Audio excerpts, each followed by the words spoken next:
Hello guys, welcome. അപ്പം വീഡിയോയിലേക്ക് കിടക്കാം.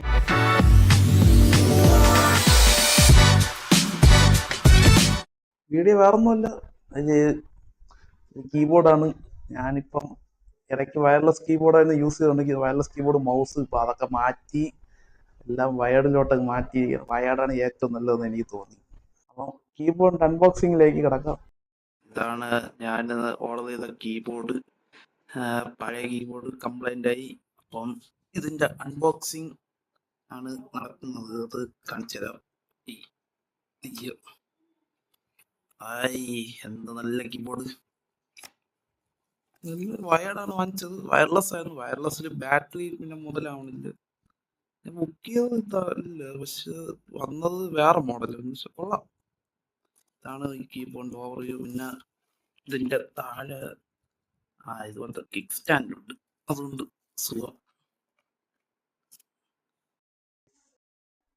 കീബോർഡിന്റെ ബോക്സ് ആണ്. കീബോർഡിന്റെ അൺബോക്സിങ് ഞാൻ ആദ്യം കൊടുത്തേക്ക് അതിന് മുമ്പ് ഞാൻ ചെയ്തിട്ടുണ്ടായിരുന്നു. ഇപ്പം ഇതിൻ്റെ തിരികെ എൻ്റെ പഴയ കീബോർഡാണ്. ഞാനിപ്പോൾ യൂസ് ചെയ്തുകൊണ്ടിരുന്ന കീബോർഡാണ് ഇനി ഇപ്പോൾ കാണിച്ചത്. ഇരിക്കണില്ലല്ലോ. ഇതാണ് ഞാൻ മുമ്പ് യൂസ് ചെയ്തുകൊണ്ടിരുന്ന കീബോർഡ്. എൻ്റെ ഇത് റിസീവറാണ്. എൻ്റെ ഇതാണ് HP-യുടെ നല്ല കീബോർഡാണ്. പക്ഷെ ഇതിൻ്റെ കീസൊക്കെ അടിപൊളിയാണ്. പുതിയ കീബോർഡ് ഇത്രയൊന്നുമില്ല. നല്ല ടൈപ്പ് ചെയ്യാൻ നല്ല സുഖമുണ്ട്. പിന്നെ വയർലെസ് ആണ് ഇതിൻ്റെ ഏറ്റവും വലിയ കുഴപ്പം. ബാറ്ററി പെട്ടെന്ന് തീരും. പിന്നെ നിങ്ങൾ അധികം യൂസ് ചെയ്തിട്ടില്ലെങ്കിൽ മാസങ്ങളോ നിൽക്കുക. എൻ്റെ അത് നിൽക്കണില്ല. അപ്പോൾ പുതിയ കീബോർഡ് ഞാൻ കാണിച്ചുതരാം. പുതിയ കീബോർഡ് ഇതായിരിക്കുന്നു. സെബ്രോണിക്സിൻ്റെ കീബോർഡ്. വയർഡാണിത്. അത്യാവശ്യം കൊള്ളാം, കുഴപ്പമില്ല. പിന്നെ ഇതാണ് കീബോർഡ്. സെബ്രോണിക്സ് 65 അങ്ങനെ എന്താണ് കീബോർഡിൻ്റെ പേര്. ഇത് 272 രൂപ. ഇതിൻ്റെ അകത്ത് ഡെഡിക്കേറ്റഡ് ആയിട്ടൊരു സംഭവം കൂടെ ഉണ്ട്. ഈ കാണുന്ന റുപ്പീസ് സിമ്പൽ, ഡോളർ എല്ലാം ഉണ്ടല്ലോ. പിന്നെ ഇതിന്റെ കീബോർഡിന്റെ അറേഞ്ച്മെന്റ് എനിക്ക് മനസ്സിലാവുന്ന ചെറിയ വ്യത്യാസങ്ങളൊക്കെ ഉണ്ട്. മറ്റേ കീബോർഡിലാണെങ്കിൽ എല്ലാം ഉണ്ട്. ഇതിൻ്റെ അകത്ത് കുറച്ച് സാധനങ്ങളൊക്കെ മിസ്സിങ് ആണ്. ഈ എൻ്റർ ആണെങ്കിൽ ബാക്ക് സ്പേസ് ഇവിടെ എഴുതിയിട്ടില്ല. എൻ്റർ നല്ല ചെറുതാണ് ഇതിൻ്റെ. പിന്നെ കീബോർഡിന്റെ സൗണ്ട് ഇങ്ങനെയാണ് ശരിക്കും പറഞ്ഞാൽ. ഇവിടെ കുറച്ച് മോശമാണ് സൗണ്ട്. ക്ലിക്കി സൗണ്ട് അല്ല, ഒരുമാതിരി. ഇവിടെയൊക്കെ കൊള്ളാം. ഇവിടെ ഇതാണ് ഇതിന്റെ ലൈറ്റ് ഇൻഡിക്കേറ്റർ, ക്യാപ്സ് ലോക്ക്, ഇത് നമ്പർ പാഡ്, ഫോളോ. അത്യാവശ്യം എല്ലാം ഉണ്ട്, കുഴപ്പമില്ല. ഇതിന്റെ ബാക്കിൽ തന്നെ കിക്ക് സ്റ്റാൻഡ് ഉണ്ട്, അത് കൊള്ളായിരുന്നു യൂസ് ചെയ്യാൻ. ഇതായിരിക്കും കിക്ക് സ്റ്റാൻഡ് ഒക്കെ ഉണ്ട്. അത്യാവശ്യം വലിയ കുഴപ്പമില്ല. ഇതിന്റെ അഡ്വാൻറ്റേജ് എന്ന് പറഞ്ഞാൽ വയർഡാണ്. പിന്നെ നമുക്ക് എവിടെ വേണോ കൊണ്ടുപോകാം.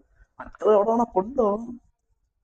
ഇതാണെങ്കിൽ കുറച്ചും കൂടെ യൂസ് ചെയ്യാൻ എളുപ്പമുണ്ട്. മറ്റേതാണെങ്കിൽ ബാറ്ററി തീർന്ന പിന്നെ ബാറ്ററി തീർന്ന ഇൻഡിക്കേറ്റർ കത്തി പിന്നെ വർക്കും ആവില്ല. അങ്ങനത്തെ കുറെ പ്രശ്നങ്ങളുണ്ട്. അപ്പൊ ഇതിന്റെ ഓവറോൾ ഞാനൊരു എന്റെ കൺക്ലൂഷൻ പറയാം. ഗൈസ്, അൺബോക്സിങ് വീഡിയോ കണ്ടിട്ട് നിങ്ങൾക്ക് എന്തെങ്കിലും ഡൗട്ട്സോ സജഷൻസോ അങ്ങനെ പലതും ഉണ്ടെങ്കിൽ നിങ്ങൾക്ക് താഴെ കമന്റ് ബോക്സിൽ രേഖപ്പെടുത്താവുന്നതാണ്. ഞാൻ അതെല്ലാം വായിച്ച് നിങ്ങളുടെ ഡൗട്ട്സ് റെക്ടിഫൈ ചെയ്ത് തരാം. പിന്നെ സജഷൻസ് എല്ലാം കേട്ട് ഞാൻ എല്ലാം ചാനൽ ഇമ്പ്രൂവ് ചെയ്യാൻ മാക്സിമം ശ്രമിക്കുന്നതായിരിക്കും നിങ്ങൾ പറയുന്നത് പോലെ. പിന്നെ വേറൊരു കാര്യം, ഞാനിപ്പം അൺബോക്സിങ് വീഡിയോസ് ഷോർട്സ് ഒക്കെ ഇപ്പം ഡിലേ ആവണത് വേറൊന്നുമല്ല, അത് പറയാനാണ് വന്നിങ്ങനെ. അപ്പം ആദ്യം എനിക്ക് പറയാനുള്ളത് നിങ്ങളുടെ അടുത്ത് എല്ലായിടത്തും സോറി. കാരണം ഞാൻ ഇപ്പം പുതിയൊരു കോഴ്സ് ചെയ്യാണ്. അപ്പം ജോലി റിലേറ്റഡ് ആണ്. അപ്പം അത് കാരണം എനിക്കിപ്പം പണ്ടത്തെ പോലെ സമയം കിട്ടുന്നില്ല. പിന്നെ അത് കാരണം ഇപ്പം വീഡിയോസൊക്കെ ഡിലേ ആവണത്. പിന്നെ അതെല്ലാം ഇനി ശരിയാക്കി ഞാൻ ഇനി വീഡിയോസൊക്കെ പക്കയായിട്ട് ഇനി റെഗുലറായിട്ട് ഇടാൻ മാക്സിമം ശ്രമിക്കും. പക്ഷെ പണ്ടത്തെ പോലെ എല്ലാ ദിവസവും നടക്കുമെന്ന് തോന്നുന്നില്ല, അത് ഇനി സമയം കിട്ടണില്ല എനിക്ക്. പിന്നെ വേറൊരു അറിയിപ്പും കൂടെ ഉണ്ട്. ഓണത്തിന് ഒരു സ്പെഷ്യൽ ഗീവ് അവേ ഉണ്ട്, അത് ഞാൻ കാണിച്ചു തരാം. അതായത് പൊങ്ങി പൊങ്ങി പൊങ്ങി അയ്യോ ബോക്സ് ചതിച്ച ഇത് താൻ സാധനം. ബോക്സ് നോക്കണ്ട, ബോക്സ് അതാണ്. അത് ഞാൻ യൂസ് ചെയ്യണം. അതിൻ്റെ അകത്തിരിക്കണം എൻ്റെ പഴയ വയർലെസ് കീബോർഡ്. ഫ്രഷ് കണ്ടീഷൻ തന്നെ പൊട്ടിച്ചിട്ടൊന്നുമില്ല. ഞാൻ നല്ല വൃത്തിയായിട്ട് യൂസ് ചെയ്തിരിക്കുകയാണ്. നിങ്ങൾക്ക് അന്ന് ഞാൻ വീഡിയോ ഞാൻ കാണിച്ചുതരാം അതിൽ എങ്ങനെയാണ് ഇത് ഇരിക്കണേന്ന്. ഈ ബോക്സോട് ചേർന്ന് റിസീവറും കൂടെ ഉണ്ട് അതിൻ്റെ കൂടെ. ഇത് ഞാൻ മാറ്റിയിട്ട് വെച്ചുള്ളൂ. ഇതിനകത്ത് എൻ്റെ അഡ്രസ്സും കാര്യങ്ങളൊക്കെ ഉണ്ട്. ഞാൻ അത് ആർക്കും ഞാൻ ഷെയർ ചെയ്യില്ല. വേറൊരു കാര്യം കൂടെ പറയുന്നത്, ഞാൻ ഇത് ആദ്യമായിട്ടാണ് എൻ്റെ ഈ വയർലെസ് മൈക്കിൽ ഞാൻ ഇത് റെക്കോർഡ് ചെയ്യുന്നത്. വയർലെസ് അല്ല, വയർഡ് മൈക്കിൽ. അപ്പം ഈ മൈക്കിൻ്റെ അൺബോക്സിങ് ഞാൻ ഇതിൻ്റെ മുകളിൽ ഞാൻ ചാർട്ടിൽ ആഡ് ചെയ്തിരിക്കാം. അപ്പം അതിൽ തൊട്ട് നിങ്ങൾ കണ്ടാൽ മതി. എൻ്റെ ഡീറ്റെയിൽഡ് അൺബോക്സിങ് പിന്നെ ഓഡിയോ സാമ്പിൾസ് എല്ലാം ഞാൻ അതിലിട്ടിട്ടുണ്ട്. പിന്നെ ഈ മൈക്ക് എൻ്റെ ഈ ഫോണുമായിട്ട് ഒരു സിങ്കും ഇല്ല. വേറൊന്നുമല്ല, എൻ്റെ ഫോണിൻ്റെ അകത്ത് ഓഡിയോ ജാക്കില്ല.